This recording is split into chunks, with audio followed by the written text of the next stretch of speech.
오늘 31장 말씀은 이스라엘 백성이 가나안 정복 전쟁을 앞두고 이전에 자신들을 범죄케 했던 바알볼의 사건이 있죠.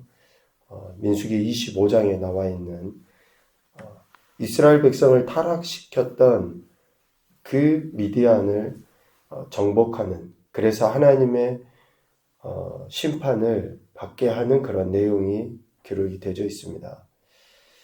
이스라엘을 타락시켜 하나님의 징계를 받게 했던 미디안을 정복함으로 인해서 하나님께 영광 올려드리는 그런 내용이라고 할 수 있는데, 이 31장 말씀이 왜 중요한가 하니, 앞으로 이스라엘 백성이 취하고 정복해야 될 그 가나안 땅, 또 그 싸움이 단순히 소위 말하는 땅 따먹기, 이스라엘이 정착해서 살아야 될 땅을 얻기 위함의 전쟁이 아니라는 거예요. 영토 확장이나 단순히 전리품을 얻어서 이스라엘이 물질적인 풍요를 얻기 위해서 가나안을 정복하는 것이 아니라, 하나님을 거역한 우상의 세력을 축출하고 하나님 나라를 더욱더 확장시켜가고 견고하게 세워가기 위한 전쟁이라는 것을 미리 보여주는 거예요. 그러니까 미디안과의 싸움은 반드시 승리를 해야 되거든요. 저들이 하나님의 인도하심 속에 여기까지 왔다라는 것을 드러내 보일 뿐만이 아니라, 앞으로 그들이 살아야 될, 정복하고 살아야 될 가나안 땅, 그 싸움은 철저하게 하나님의 영광을 드러내기 위한 그런 싸움이어야 되기 때문에 미디안과의 싸움에서 반드시 승리해야 됩니다. 첫 단추를 잘 껴야 된다 그러잖아요. 신앙생활도 처음이 중요합니다. 또 지금 우리가 시작하고 하는 이 행태가 발음이 중요해요. 오늘 이스라엘이 가나안을 정복을 앞두고 미디안과의 싸움, 그래서 하나님께서는 이스라엘 자손이 미디안과 싸울 때 그들에 대해서 이렇게 규정을 합니다. 2절에 보면 이스라엘 자손의 원수 미디안이라고 이야기해요. 이스라엘 자손의 원수를 미디안에게 갚으라. 이 말은 미디안이 지금 이스라엘의 원수라는 거죠. 그러니까 택함받은 이스라엘의 원수인 미디안이 3절 말미에 보니까 여호와의 원수를 갚되, 그러니까 이스라엘의 원수가 곧 누구의 원수예요? 하나님의 원수라는 거죠. 택함받은 이스라엘을 미혹시켜서 우상을 섬기게 했던 그들이 결국은 하나님과 대척점에 서 있는 하나님의 원수다라고 이야기를 합니다. 이스라엘에게 우상을 숭배하도록 유혹하고 미혹해서 이스라엘로 하여금 하나님의 징벌인 연병으로 24,000명이 죽게 되죠. 24,000명. 그렇게 했던 미디안은 이스라엘의 원수임에 틀림이 없습니다. 그런데 이들이 이스라엘의 원수이기 이전에 하나님께서 택하신 민족 이스라엘을 배교하도록 했던 거 아닙니까? 유혹하고 미혹해서. 그래서 그들이 결국은 하나님의 원수가 되는 거예요. 이런 하나님의 원수된 미디안에게 원수를 갚으라 라고 지금 명령하고 계십니다. 미디안에게 갚으라. 근데 여기에서 원수는 단순히 개인적인 차원의 원수가 아닙니다. 이런 말씀을 보면 원수를 갚지 말아라, 원수 갚는 것이 내게 있다 라는 말씀과 대척되잖아요. 그러니까 그런 개인적인 차원의 원수가 아니고 하나님과 하나님의 백성을 욕되게 한, 그러니까 공동체적인 그런 차원에서의 그 대적을 이야기합니다. 그러니까 여기서 원수를 갚아라 라고 할 때에는 단순히 감정적인 보복이 아니에요. 감정적인 보복이 아닙니다. 오직 하나님의 공의에 의해서 악인에 대해 하나님이 심판하시는 대리자로서 이스라엘이 그런 태도를 취해야 된다라고 이야기합니다. 왜 이것이 중요하냐면, 이스라엘 백성이 앞으로, 지금 미디안도 그렇지만 앞으로 가나안 땅을 정복해서 그 땅을 취하게 돼요. 인간적인 원수로 여기고 그들에 대해서 행동을 하게 되면 그들을 죽일 때에 그런 잔혹함이 나오게 될 테고, 또 그 잔혹함뿐만이 아니라 전리품이 내가 취해서 내가 싸워서 이긴 나의 소유로 여겨지기 때문에 그렇습니다. 하나님의 대리자로서 이스라엘을 배교하게 만들었던 미디안, 그리고 저들이 정복해야 될 가나안 땅 족속들은 이스라엘이 원수로 여기지만 개인의 원수로서 감정적인 싸움의 문제가 아니라 공동체로서 하나님의 공의를 드러내야 될 존재로 인식을 해야 된다라는 것을 여기서 말씀하고 있습니다. 그래서 하나님은 이스라엘에게 원수를 갚으라 라고 명령하시면서도 이스라엘이 철저하게 하나님의 대리자로서의 순종을 보여야 할 것에 대해 말씀하고 있습니다. 여호와께서 모세에게 명령하신 대로, 구약에 가장 자주 등장하는 말씀이 선지자들에게도 동일하지만 하나님께서 말씀하신 대로 하나님의 명령에 이스라엘은 순종해야 되고, 그 순종의 결과물이 원수를 갚는 것으로 드러나 보이게 했다라는 것이죠. 그러니까 하나님의 영광을 드러내야 될 성도가, 이스라엘이 하나님의 영광을 지키기 위한 적극적인 신앙과 삶의 태도, 즉 순종을 보여야 하는 것에 대해 이야기합니다. 이 명령은 결국 이스라엘을 거룩히 보존하시기 위한 조치예요. 왜 하나님께서 우리에게 이런 명령을 하시는가? 왜 우리 공동체를 지키기 위해서 하나님의 말씀에 순종하는 태도를 보여야 하는가?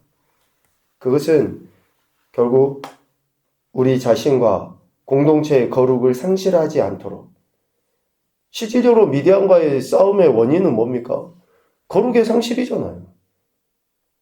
하나님의 택함받은 이스라엘 민족이 거룩하게 구별되어져서 하나님의 영광을 드러내야 됨에도 불구하고 이방 여인들과 음행을 하고 이방 여인들이 섬기는 신들을 섬기는 그런 자리에 나간 거, 그 거룩을 상실한 것을 다시 회복시키시기 위해서 하나님은 미디안과의 싸움을 명령하신 것이죠. 2절 말미에 보면 이렇게 미디안에게 원수를 갚으라 라고 명령하시면서 모세에게 이렇게 하나님 말씀하시죠. 그 후에 네가 네 조상에게로 돌아가리라 라고 말씀합니다. 미디안과의 싸움을 하는 것, 이것이 모세에게 맡겨진 최후의 사명이다 라고 할 수 있습니다. 하나님께서 맡기신 사명을 모세가 완수하기까지 하나님은 그의 생명을 연장시키시겠다라는 그런 의미가 하나 있고, 사명 감당한 이후에 하나님의 백성이 하나님과 더불어 영원토록 사는 그런 은혜를 누리게 된다라는 그런 또 하나의 의미가 있습니다. 모세에게 주어진 사명을 감당한 이후에 하나님께서는 모세를 부르신다라는 것과, 사명을 감당하기까지 생명을 지켜주셔서 연장해 주셔서 그 사명을 온전히 감당할 수 있게 하시는 하나님이시다라는 것을 드러내 보입니다. 우리 그리스도인들에게 각자의 사명이 있죠. 이 사명을 감당하도록 하나님은 우리에게 은혜를 베풀어 주십니다. 힘도 능력도 지혜도. 그래서 우리가 소유하는 것들을 가지고 하나님의 영광을 드러내는 거예요. 이것이 우리 그리스도인들이 이 땅에서 살아가는 삶의 목적과 이유이기도 하죠. 그 사명을 감당하며 살아갈 때 우리 삶의 현장은 하나님 나라가 되고, 우리가 죽음을 맞이한 이후에는 영원한 생명, 영원한 천국의 은혜를 우리가 누리게 되는 겁니다. 그래서 하나님은 모세에게 사명을 감당할 수 있도록 은혜를 주신 건데, 앞에서 말씀드렸던 것처럼 오늘 미디안과의 싸움은 가나안 정복 전쟁의 모형입니다. 가나안 정복의 전초전이라고도 이렇게 할 수 있죠. 그래서 하나님께서 모세를 통해 명령하신 대로 이스라엘은 순종해야 되고, 그 순종을 통해서 하나님의 영광을 드러내야 되는 것이며 실질적인 전쟁의 승리는 하나님 말씀에 순종할 때 이루어진다라는 것을 저들에게 가르쳐 주십니다. 싸움에 나갈 군인을 모집하는 것도 그래요. 매 지파에서 공평하게 1000명씩 12지파에서 12,000명을 뽑는 거죠. 그 인구를 가지고 그 군사를 가지고 미디안과에 싸워야 됩니다. 그러니까 4절 5절 말씀을 보면 하나님의 백성이면 누구나 하나님의 영광을 위해서 싸울 의무와 권리가 있다라는 것을 가르쳐 주는 것 같습니다. 어떤 힘이 센 많은 수가 많은 지파에서 일방적으로 그 군대를 소집을 해서 싸우는 것이 아니라 각 지파에서 똑같이 군인을 모아서 전쟁에 나가야 한다라는 거죠. 그러니까 하나님의 백성이면 누구든지 하나님의 영광을 위해서 싸워야 된다라는 것이고 6절 말씀을 통해서 보면 제사장 엘르아살의 아들 비느하스에게 성소의 기구와 시누나팔을 가지고 참전하게 했죠. 군인들만 나가서 싸워도 될 텐데 역으로 생각해보면 그렇잖아요. 성소의 그 기구를 가지고 나가요. 싸우러 가는데 인간적으로 좀 솔직히 거추장스럽지 않을까요? 그냥 칼 들고 창 들고 나가서 싸워도 이 싸움에서 이길 둥 말둥 할 텐데 성소의 물건이라든지 기구라든지 기물이라든지 제사장이나 싸우지도 않는 사람들이라든지 뭐 나팔이라든지 이런 것이 앞에 나가고 그러면 좀 거추장스럽고 좀 불편하고 차라리 그냥 뒤에서 기도나 해주고 뒤에서 응원이나 해주지 왜 제사장이 앞에 나가서 싸우라고 하시지? 그런 생각이 안 드십니까?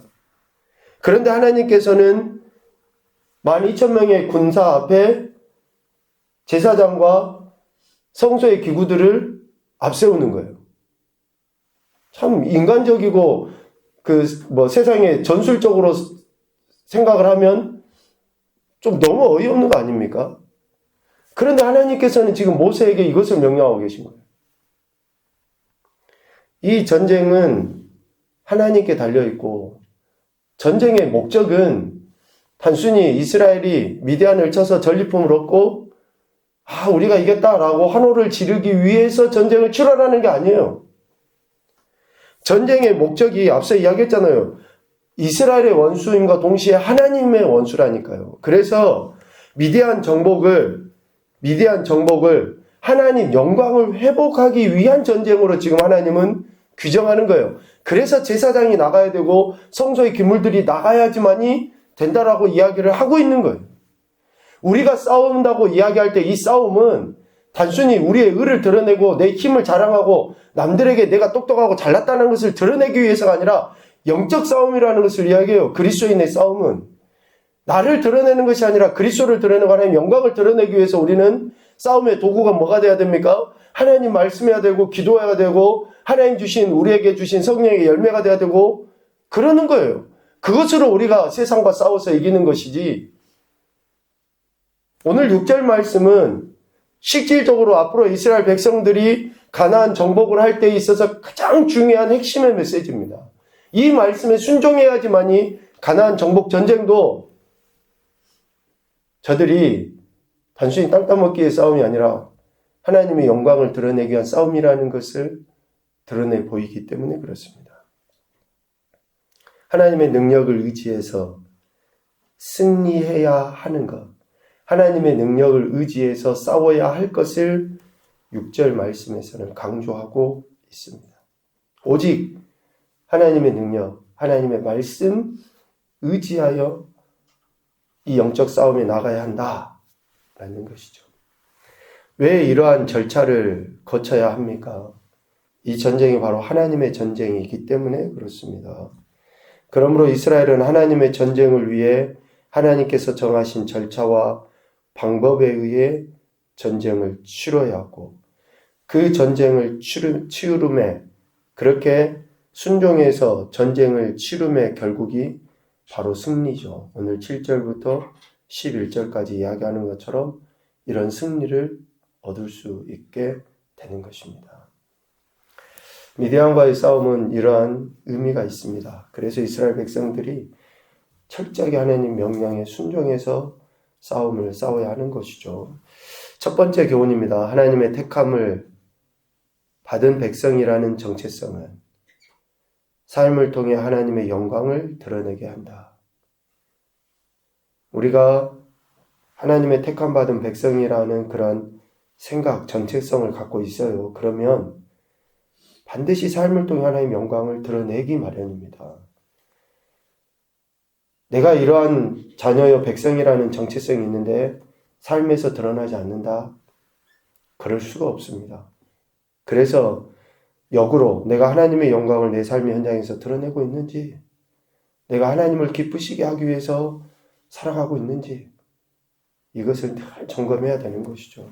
두 번째, 영적 전쟁에 승리하기 위해서는 반드시 말씀과 기도, 곧 하나님의 전신갑주를 취할 때이다.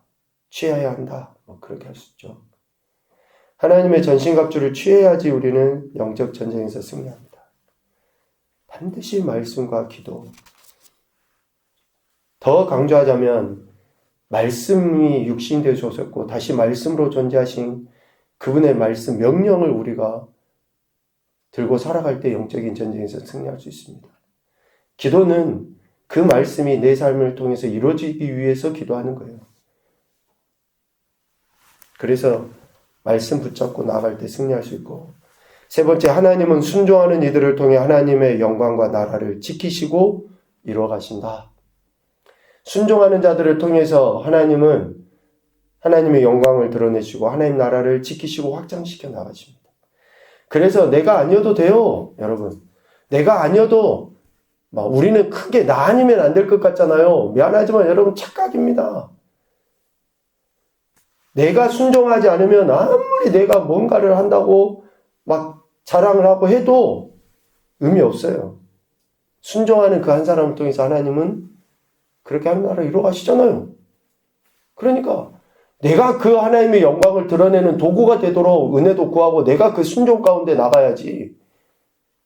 순종하는 사람을 통해서 하나님은 여전히 일해 가시고 앞으로도 그렇게 하실 거예요, 여러분. 그러니까 기도를 하시려면 이런 기도를 하십시오. 하나님, 제가 하나님 말씀을 듣고 순종하여 하나님의 영광을 드러내는 도구가 되게 해주십시오. 이런 기도를 하십시오. 그러하면 우리를 통해 또 우리 자녀 손들을 통해서 그렇게 순종하는 이들을 통해 하나님 나라가 확장되어져 가고 견고하게 세워져 갈 줄로 믿습니다.